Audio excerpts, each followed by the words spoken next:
Let's determine the Wronskian of the given two functions. We have here cosine of x and sine of x. The Wronskian is actually determined as the determinant of an equivalent matrix with these functions given here. And we are presenting this because in the next few videos pertaining on the solution of non-homogeneous higher order equations, where we cannot use the previously discussed table of trial particular solution, we can use the idea of the Wronskian.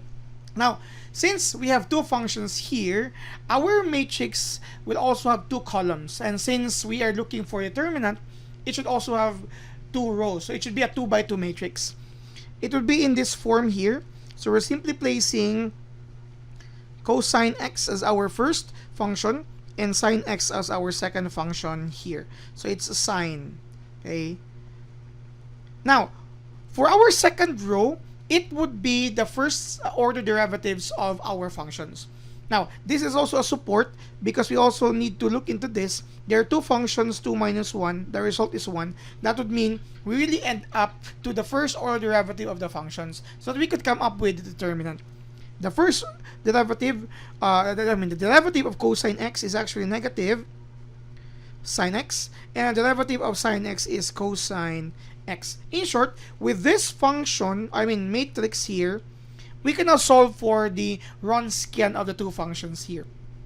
The Wronskian of cosine x and sine x is again the determinant. So we can solve this by, of course, multiplying the diagonals. So we will have here from upper left to lower right. That's for the negative.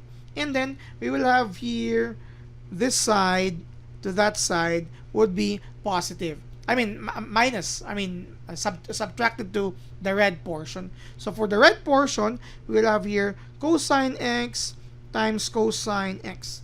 And for the blue, minus, you have negative sine x times sine x. So by simplifying this, you will have cosine squared of x, or the square of cosine x. Then since we have here double negative property, plus the square of sine x, or sine squared x. We know this to be an identity in our trigonometric topics. This is just equal to 1. In short, the Wronskian of cosine x and sine x is just equal to 1. And if these would be the functions that we are going to use in solving non-homogeneous higher order equations, then we know already that the Wronskian of both functions is just equal to 1. Thank you very much for watching.